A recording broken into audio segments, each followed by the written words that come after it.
Welcome to the Physician's Guide to Doctoring, a practical guide for practicing physicians. Dr. Bradley Block interviews experts in and out of medicine to find out everything we should have been learning while we were memorizing Krebs cycle. The ideas expressed on this podcast are those of the interviewer and interviewee and do not represent those of their respective employers. And now, here's Dr. Bradley Block. Terry Ciesla, thanks so much for being on the podcast. Dr. Block, pleasure being here. Thanks for inviting me. Oh, Brad, please. Only my parents call me Dr. Block. Absolutely, Brad. So I've had a bunch of guests on the show that have been on for a number of reasons, but they've told me that I need to get a scribe, right? And they've told me all the reasons it's going to add to my efficiency, the doctor-patient relationship and interaction, and it's going to improve my quality of life. Needless to say, I still don't have a scribe. So it seems like a virtual scribe would lower the barrier to getting a scribe. So first, let's talk about what is a virtual scribe. Yeah, so there's two ways that we talk about scribes. Three ways actually. One is on-site, where the scribe walks around with a provider, has a laptop or an iPad, and listens to the encounter, goes room to room. The second is just a remote scribe, and so what we're doing is we use a variety of telemedicine platforms. We had been using something called VC, which is an acronym for Video C. It's got all the modern or all the security protocols required of a telemed application. They just happen to be a partner of ours. And, when COVID came about a couple of years back, a lot of providers are getting comfortable with Zoom, which is HIPAA compliant. One of my customers is Advent Health down here in Florida, and they use Microsoft Teams, which is the old Skype version, which is now also HIPAA compliant. And then lastly, Doxy.me, and the physicians really love that one. I took a peek at it and I thought it was fantastic. So those are the four that we've actually used now. Primarily, we still rely a lot on VC, but what we're doing is on the provider side, it's a mobile solution.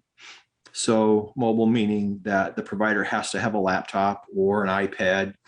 A lot of folks are using iPad minis, tablets, MacBooks, things like that. And, there's a video on our website, and it's a family medicine physician down here in Florida with me.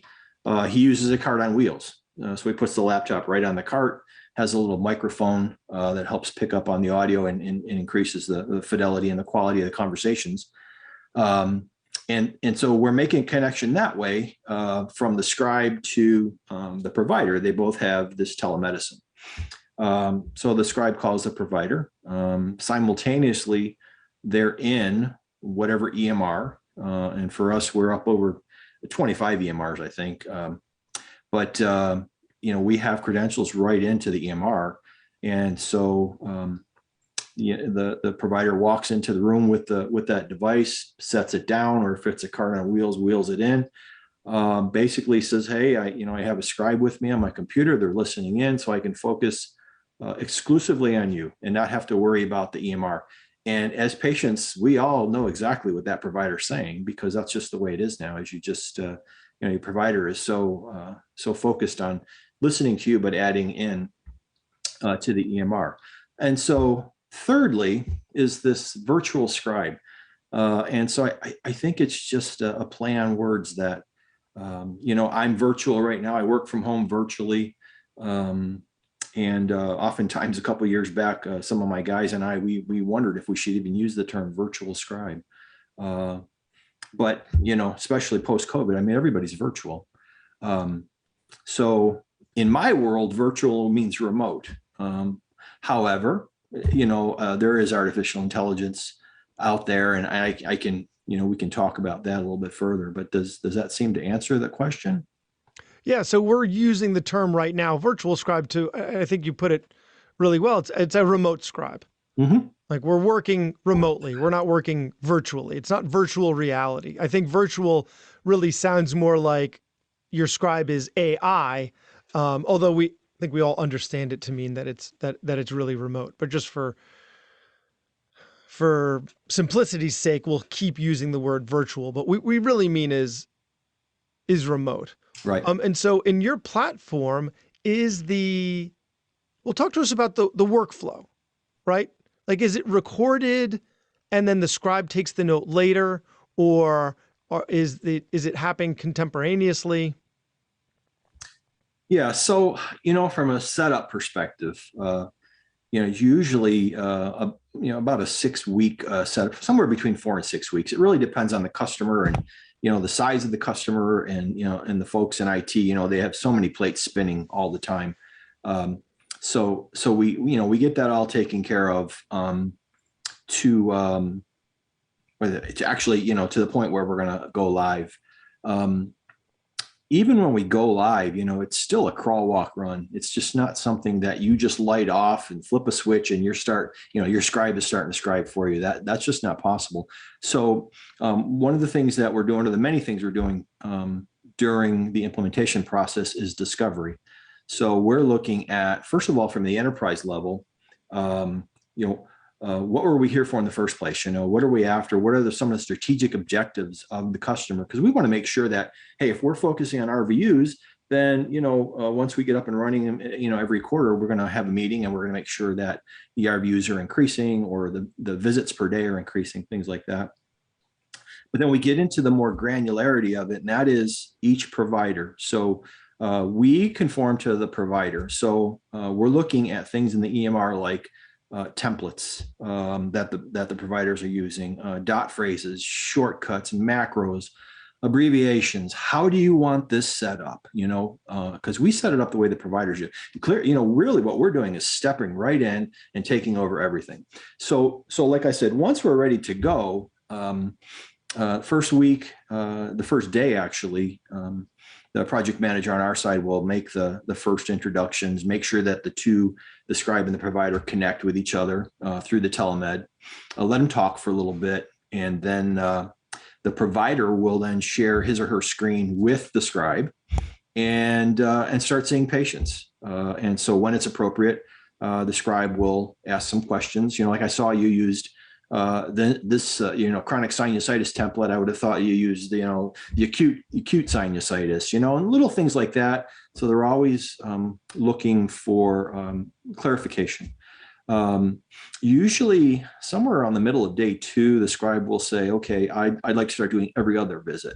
So the scribe does one visit in the EMR, and the provider does the other, and it progresses through that first week till usually in a family medicine, pediatric primary care environment. By the end of the first week, the scribes are doing 100% of the charting.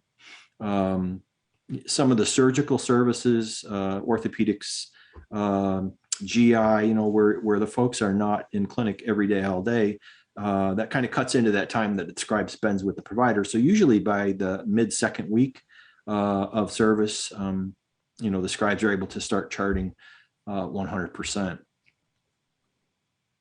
100% at the time of the visit? Because one of the things that I'm wondering about is, so my patients leave with, at least this is my personal workflow. I dictate, and I try to do this, I don't do this with everybody, but I try to dictate a summary of the visit in the patient plan. It's a prose summary of, like, you have acute on chronic sinusitis. We're treating you with this antibiotic and this steroid and this nasal rinse, and we're talking about a CAT scan, and we're considering surgery if this doesn't work, right? So then here's a list of risks of that surgery that's attached for you to review, and we'll talk about it further if we decide to pursue it, right? So their patient's getting that at the time of the visit. Are the scribes getting the entirety of the visit done by the time the patient leaves? In most cases, it just depends on complexity. Okay, so same as me in most cases, Yeah. but not all the time. Okay. So, usually we're closing charts, or we're not, but the provider has to close the chart out. But 95 to 100% of charts are closed every day. We don't hit 100% because there could be a lab pending or a study pending or something. We just can't close it, or the doctor can't close it, or the provider. Yeah. But one of the things that we do as well is usually about an hour before the first patient, the scribe's going to get into the EMR and they're going to chart prep. So they're looking at the schedules. They have access to that. They're looking at new patients versus follow-ups. And if it's a new patient, do we have everything we need? If it's a follow-up, what did we do last time? So did we do, a CT of the sinuses or something like that? And so they'll start to build the encounters for the day. So some of what you had just talked about, they'll be able to push it right to the provider so that he or she can see the CAT scan. And so, but one thing, I remember when I first started doing demos, so I would get a scribe on the call with me, and I would have a physician or a provider on the other end. A lot of times it might be two doctors, and they goof around and they, they're really funny about things like that. How they are. But anyways, what I really would have to tell these guys is, this scribe is gonna scribe what you're saying. This is not dictation, because dictation, you can just roll. And on the other end, if it's speech recognition or if there's a transcriptionist, that the transcriptionist has the ability to slow that voice down. They have foot pedals and such. So you can really understand it and take your time and type it all out. Because that just seemed to be the default when I get providers on. They just want to start dictating.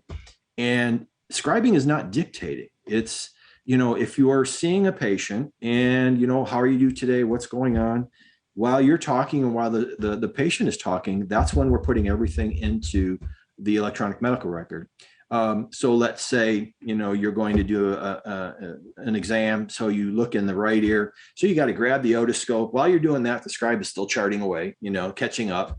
You look in the right ear and you just tell the scribe, the right ear looks good.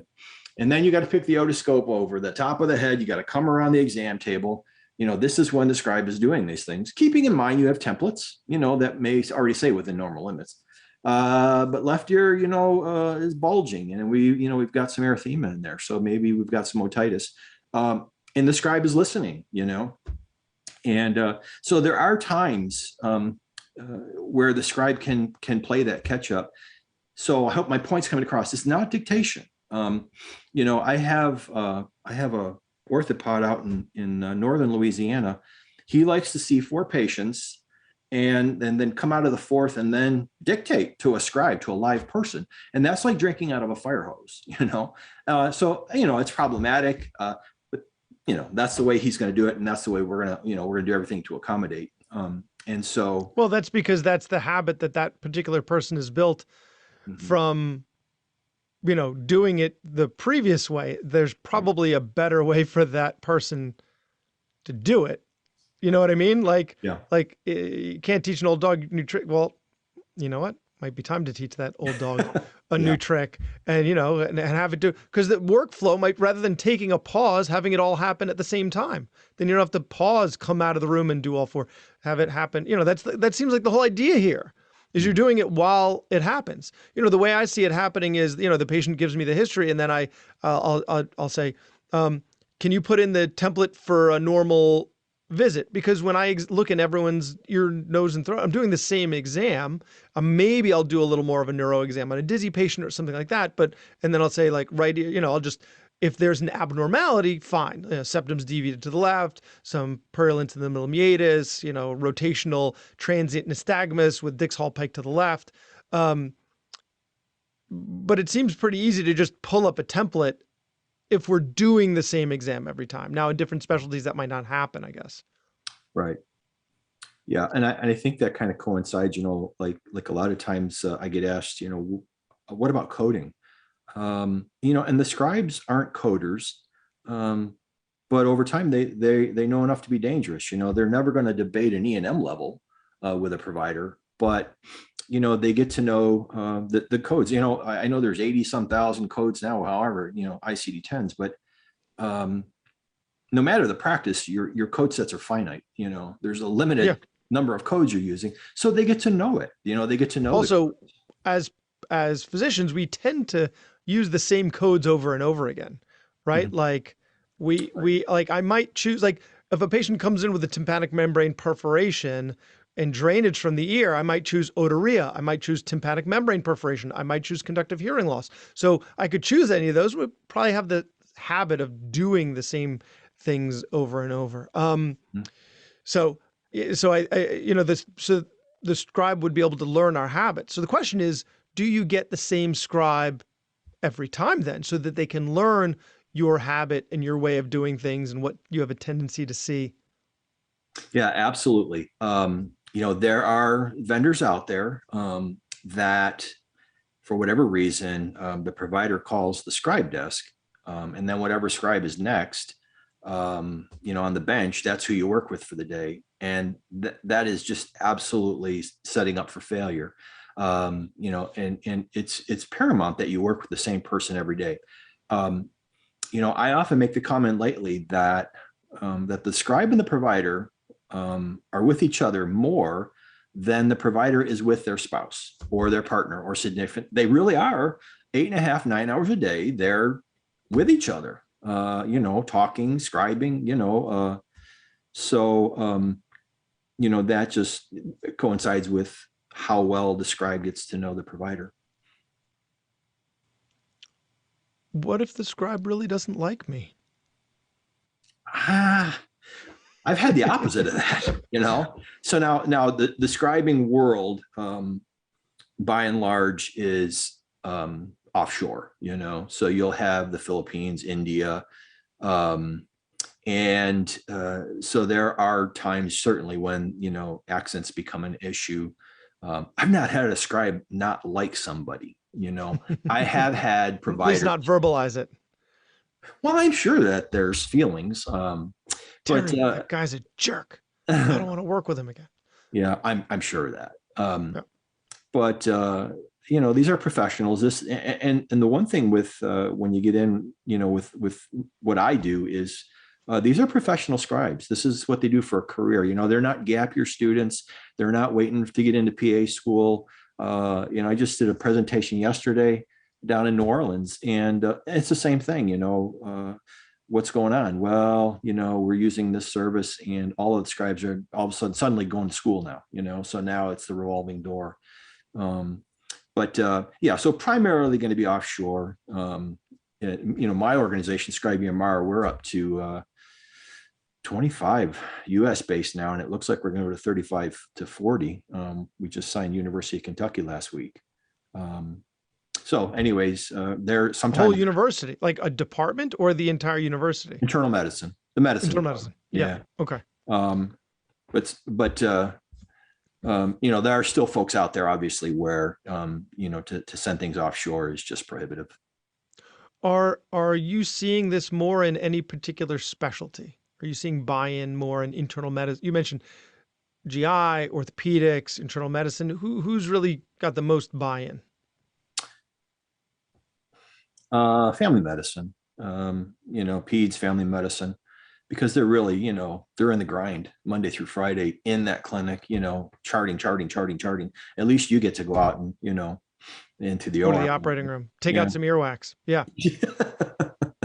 Yeah. I don't know. So let's say the patient has, they come in with pain and they're pointing to the area, right? Is there a video camera where the scribe can see what the patient's doing, or the physician has to say, scribe, the patient was pointing to their left knee? Yeah. So interestingly, we gray out the video. We just don't think it's necessary. Now, I do have some providers that, like their scribe to be introduced to everybody in the hallway. And so they'll flip on, the telemed real quick. I have a scribe down in Coral Springs, Florida, that they put the iPad at the lunch table in the break room every day, and they all eat lunch together. In fact, and she, it's a cute story because she's in India and her name is Rashmi, but the kids love it. It's a pediatrician. And, one day, Dr. Ashley Bear down there, she said that,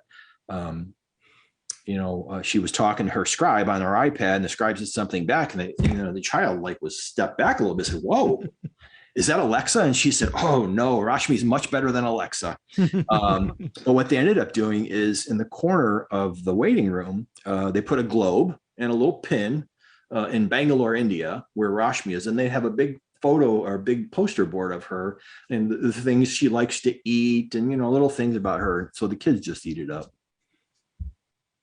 That's great. That's great. So some of the, so I looked, but before interview, I looked into some of the other scribe companies. And so there are some differences out there, right? We mentioned that they're live with Scribe EMR. With other companies, they are recorded and then sent kind of like, the way I dictate now. I dictate and talk to text. It happens in my computer immediately, as opposed to putting it in a little dictaphone and then someone ends up typing it up later. So what are the advantages of doing it, or maybe even disadvantages of doing it contemporaneous versus recorded? Well, one of the advantages is that we, in the plan, we queue up medications, so we're doing the diagnosis. If you tell the diagnosis, we're going to go into the MR, select that, does its crosswalk over to the ICD-10 code or whatever the CPTs, whatever we're doing. But we're also going to queue up medications, labs requests, CAT scans. If we can print a school visit note for a PEDS patient to printer number 2 somewhere, we'll do it, because we're there to really take that whole administrative burden off the clinician and allow you folks to be clinicians. So when you get into the recording of things, number 1, now you have to have a data center. Number 2, now you have to have all of the requirements that go along with it. Your SOC and SOC 2 and all of these different security measures that put in place, and data destruction, data at rest. But to me, the whole recording is number 1. Now you're waiting for it to be done. So now my charts are still open versus closed, and then you lose that ability to to actually put in pieces of it in real time. So if they're the one on the EMR and do I have access to the EMR at the same time? Yes. Because at least for us, you can't alter the chart from 2 different places at the same time. Right. Most EMRs, you can be in the same section, but the last one out is who gets their data saved. So you do have to be very careful. Does that make sense? Well, so sometimes what I'll do, right, if I'm prescribing a medication, I'll want to know if there are any drug interactions. But if it's not me on the EMR, I'm relying on them to see the alert. But a lot of times it's like, this interacts with their inhaled albuterol, like, right, like not an interaction that's actually not going to be a problem. And then, they might, oh, well, doctor, it looks like there's a drug interaction here. Like, how does that transpire? Well, that's one of the things that's between scribe and provider. I don't believe that a lot of providers would, have their scribe do that kind of work. But you mean so the doctor's still prescribing the medication? Yeah. So they'll queue it up. I'm sorry, that we'll queue it up, but we don't hit send. That's the one and only thing we don't do. No, yeah, you're right. You can't. Like, you shouldn't be able to have those privileges. Right. Yeah, because then you're practicing medicine. Yeah, that's a scribe. But every scribe note has an attestation that this was scribed by whatever the person's name is. But ultimately, it has to be closed by a provider. The chart note.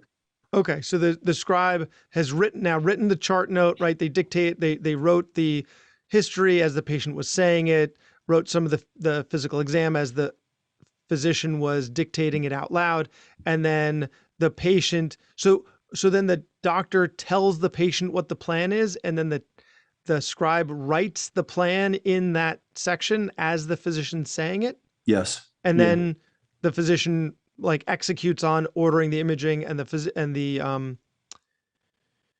medications, and then the physician closes out the note. The note. Yeah. Okay. Sorry. I shouldn't say provider. There's some physicians that are offended by that.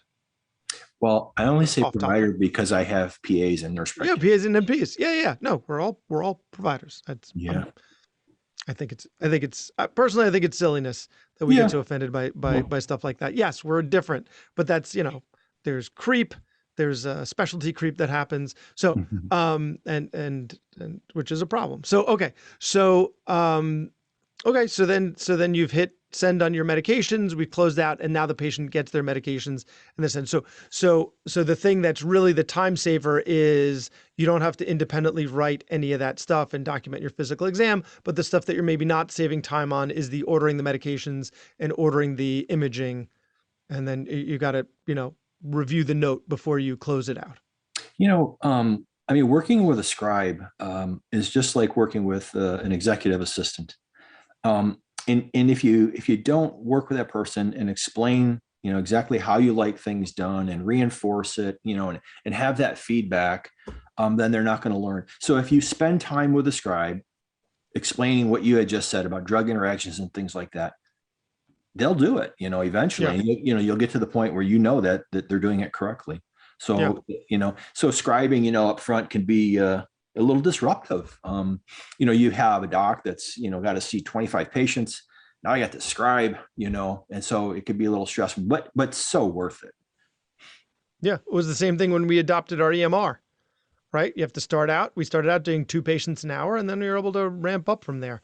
Mm-hmm. But ultimately, at least with ours, it's a big time, between dictating and templates, that was a big time saver. So this will be an even bigger time saver. So the other thing that I realized about some of the scribes, you mentioned it earlier, is some of the virtual scribes are actually at least partially virtual. So can you speak to the role of AI in virtual scribes? Sure. I've had an opportunity to see DACs, and I've spoke to the folks at DeepScribe, which is another AI platform. But I've also had the opportunity to work for an AI company. So before I did this, I worked for a company called EasyDI. And so it was more along the lines of computer-assisted coding, clinical, CDI, and all kinds of, big data analytics, things like that. So when you look at AI, there's some things that it has to do that I don't feel we're quite at that point technologically yet. So first of all, you have to have speech recognition, right? So something's got to listen to what you're saying, and the patient, and a pediatric, and a child, maybe a 10-year-old, take what we call the ambient conversation. What needs to go in, what's important, what needs to go into the record, distinguish between the different voices, which, I'm not saying that that's not a capability. But what's difficult is, I remember having something called section analysis. And so, we were using 5 different or 6 different technologies organically wrapped into it was a beautiful platform, but the section analysis allowed the engine to decipher exactly what kind of report this is. So it could look at it and say, oh, this is an H&P, or it can say, this is an op note. And this piece, this is H&P stuff. It should be over here. But anyways, you have to have something that deciphers the different voices. So you have to have that voice recognition technology. Take the different voices, put it into different text, recognize what is this? This is a physical exam, or is this a patient talking about their history, or the mom's talking about the child, fell out of the tree, and put that all into a logical manner, and then take these little snippets of information and somehow move it through an EMR into the right spots. And then and then you have to throw in a template. Now how does that work? So, the companies that are offering that kind of solution right now, you have to have a very tight relationship with an EMR company.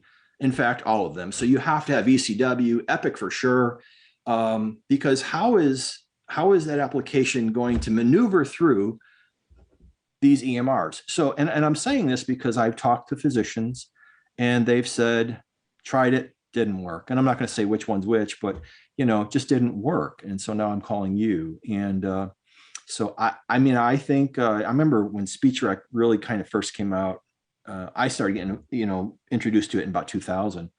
Wasn't ready yet. But come about 2008, boy, all of a sudden it really worked in radiology, limited, there's like, I guess, 5,000 some odd words that are used in radiology. Right. And so, eventually, the engines picked it up and did a really nice job. And now it's actually very good.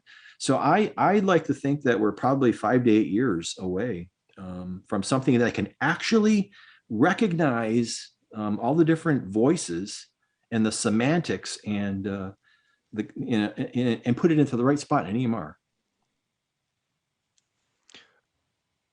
For me personally, if any developers are listening, all I need to improve my efficiency is be able to order stuff with my voice. Like I can use my dictaphone and say, CAT scan of the sinuses, non-contrast, Augmentin 875, POBID, send it to the pharmacy, whatever it is that I'm ordering, I need to be able to order it at the rate that I can dictate, like the physician that you mentioned, like at dictation rate, I need to be able to tell them, insert the template for the normal physical exam, change the following, and then great. And now my chart note is done much, much faster rather than all the clicking. So it does all that for us in the rate that I say it. And not necessarily, there can be a little delay. I order that stuff and then, by the time I go to the next room, that stuff. So any developers out there, if you can plug that into the EMR, then that would be a big help. So what about billing and coding? Are the scribes, or not necessarily the scribes because they are not certified billers and coders, but is that a service that you provide? Someone to review the notes and do the coding for the physician? That's come about a couple of times in the last few weeks, actually. And it just came about this week where, folks are asking for like a hybrid, like a scribe that can also code. I mean, we're entertaining it. And like I said earlier, the scribes aren't coders, but they know enough to be dangerous. They know codes eventually, after. It's not that complicated anymore. They took out the physical exam and they took out the history. Now it's just medical decision making, which is not simple, but it's not as complicated as it once was. Yeah. And also we tend to do the same things over and over. So once your scribe gets to know the physician well enough, okay, they did this again. Okay, they did that. I know what the code for this is going to be. I know what the code for this is going to be. So, I mean, we as the physicians could just learn it better. But, for those who haven't, I think it would be a useful service. Yeah. And the scribes, they do get to that point though. But like you said, E&Ms and MDMs, no, they're not going to do that. But so what we end up doing is, we have a coding service. So we, scribe during the day, and then overnight, these folks are coding and dropping the bills by, 7:30 the next morning. Yeah. No, but okay. So that is something, I mean, that doesn't have to happen at the same time. Patients want their notes, but you don't necessarily have to code it at the same time. So it is something that you provide. It's just a different individual that does it. Right. Yeah. Great. Anything else you want to tell? So Terry Ciesla of Scribe EMR, scribeemr.com is where we find you. Anything else that you want to tell our audience?